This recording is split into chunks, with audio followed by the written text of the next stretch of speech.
পাকিস্তান। বিগত ১.৫ বছর ধরে ভারত ও বাংলাদেশের দ্বিপাক্ষিক সম্পর্ক ছিল সাগরের ঢেউয়ের মতোই উত্তাল। সবচেয়ে ঘনিষ্ঠ দুই বন্ধু রাষ্ট্রের সম্পর্কের ফাটলের আঁচ পড়ে কূটনৈতিক পর্যায়েও। মাঝে অন্তর্বর্তী সরকারের আমলে দুই দেশের মধ্যকার সম্পর্ক ইতিহাসের সর্বনিম্ন পর্যায়ে পৌঁছায়। তবে বাংলাদেশে নির্বাচিত সরকার ক্ষমতায় আসার পর থেকেই ভারতের সঙ্গে পুনরায় সম্পর্ক স্বাভাবিক করতে কাজ শুরু হয়। এরপর থেকেই ভারত ও বাংলাদেশের মধ্যকার কঠিন জমা বরফ গলতে শুরু করেছে। ইতিমধ্যেই দ্বিপাক্ষিক সম্পর্কের ক্ষেত্রে জটিলতা কাটিয়ে উঠতে এবং দুই দেশের যোগাযোগ স্বাভাবিক করতে ঢাকা ও দিল্লি পূর্ণ মাত্রায় ভিসা পরিষেবা পুনরায় চালুর উদ্যোগ নিয়েছে ভারত। আগামী কয়েক সপ্তাহের মধ্যে বাংলাদেশিদের জন্য ভিসা কার্যক্রম ধীরে ধীরে স্বাভাবিক করার লক্ষ্য নির্ধারণ করেছে দেশটি।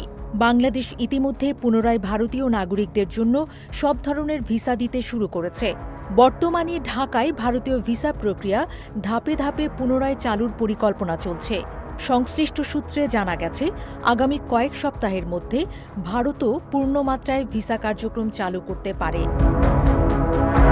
গত বছরের ডিসেম্বর মাসে কিছু নিরাপত্তাজনিত কারণে দুই দেশের ভিসা কার্যক্রম আংশিকভাবে বন্ধ হয়ে যায়।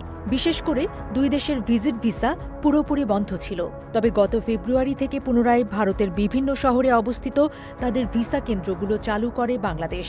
এসব ভিসা কেন্দ্র হল দিল্লি, কলকাতা, আগরতলা, মুম্বাই ও চেন্নাই। ২০২৪ সালের আগস্টে বাংলাদেশের সাবেক প্রধানমন্ত্রী শেখ হাসিনা ক্ষমতাচ্যুত হওয়ার পর দুই দেশের সম্পর্কের মধ্যে কিছুটা উত্তেজনা তৈরি হয়। এর প্রভাব ভিসা কার্যক্রমেও পড়ে। ফলে দুই দেশের নাগরিকদের মধ্যে যাতায়াত উল্লেখযোগ্যভাবে কমে যায়। বর্তমানে ভারতের পক্ষ থেকে সীমিত পরিসরে ভিসা দেয়া হচ্ছে, যা আগের তুলনায় প্রায় ১৫ থেকে ২০%। বিশেষ করে চিকিৎসা ও জরুরি পারিবারিক প্রয়োজনের ক্ষেত্রে ভিসা প্রদানকে অগ্রাধিকার দিচ্ছে ভারত সরকার। ভিসা কার্যক্রম পুরোপুরি স্বাভাবিক হলে দুই দেশের মধ্যে বাণিজ্য, জ্বালানি সহযোগিতা এবং পারস্পরিক যোগাযোগ আরও জোরদার হবে বলে আশা করা হচ্ছে। ইতিমধ্যে ভারত ও বাংলাদেশে জ্বালানি সংকট মোকাবেলায় ডিজেল সরবরাহ করেছে। বিষয়টিকে দ্বিপাক্ষিক সহযোগিতার ইতিবাচক দৃষ্টান্ত হিসেবে দেখা হচ্ছে। পরিসংখ্যান অনুযায়ী ২০২৩ সালে ভারত ভ্রমণ করেছিলেন প্রায় ২১ লাখ বাংলাদেশি। তবে রাজনৈতিক অস্থিরতা ও ভিসা সীমাবদ্ধতার কারণে ২০২৫ সালে এই সংখ্যা কমে দাঁড়ায় প্রায় ৪.৭ লাখে।